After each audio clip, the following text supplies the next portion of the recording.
Hey, what's up, guys? We've got some breaking news here. Presidential candidate Vivek Ramaswamy, who is doing very well in the polls, is facing two separate lawsuits from two of his former employees at his Strive asset management firm, claiming that he pressured them to violate securities laws. Now, it's important to understand that the media is making it seem like he's being sued by two different people at the same time, but that actually is not the case. One of the lawsuits was filed back in June by a man named John Phillips. The other lawsuit was filed a week ago on August 8th. So, my question is, why didn't the media cover those lawsuits back when they were first filed? Well, it's because Vivek wasn't as popular as a candidate as he is now. He was not that popular back in June.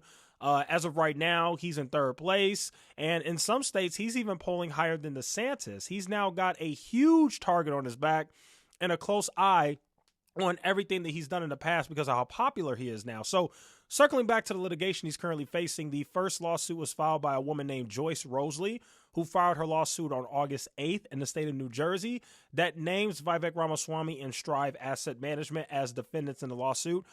In this lawsuit, Joyce alleges she was fired as co-head of institutional sales because she raised concerns about an executive making aggressive sexual advances towards a lower level staffer at the firm.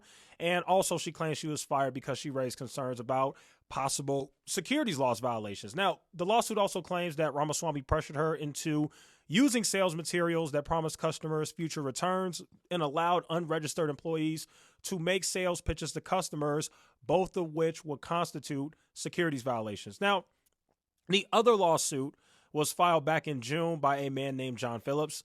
John Phillips claims that he was lured to Strive Asset Management from his previous JP Morgan Chase job on false promises that the firm had good financing and that Ramaswamy, who promptly quit to run for president, was committed to the company. Now, in terms of my overall opinion on this, personally to me, this to me seems like a classic lawsuit filed by disgruntled employees. You see these types of lawsuits all the time, and I would not take these allegations at face value. That's just my opinion. I would wait to hear Vivek's part of the story. Now, I do think that it's also funny how this story breaks just 5 days before the start of the Republican presidential debate when one of the lawsuits got filed back in June. Like, why didn't they talk about the lawsuit back in June when it was filed? Why are they just now talking about it now?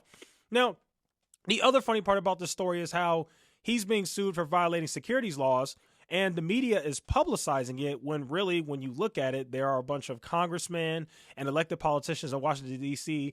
right now who I personally believe violate securities laws all of the time.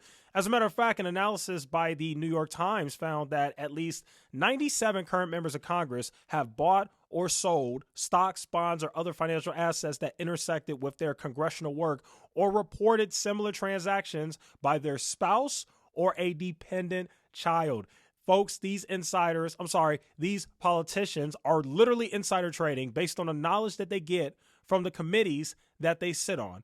Overall, I have no idea if Vivek is guilty of what's being alleged in the lawsuit, but I do think that it's important to put all of this into perspective and give my thoughts on this entire situation because, for me personally, I have no idea if Vivek Ramaswamy is guilty or not. I don't know.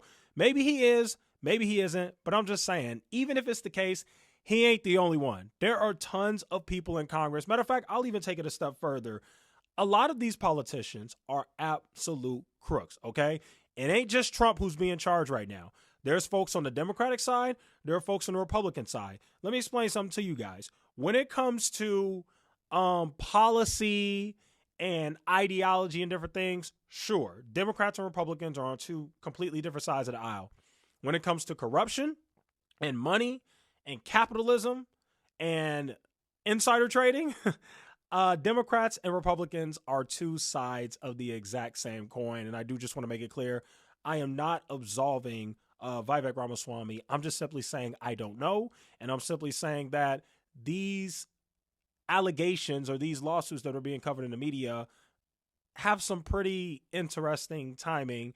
And when I actually took a look at the lawsuits myself, it honestly just looked like two disgruntled former employees, which, like I said, happens all the time to rich people. They get sued all the time by former employees for God knows what. It's just part of the It's part of life, okay? It's part of the business world. Anyway, those are my quick thoughts regarding the Vivek Ramaswamy lawsuit. Thank you guys so much for watching, and I will see you guys in the next one.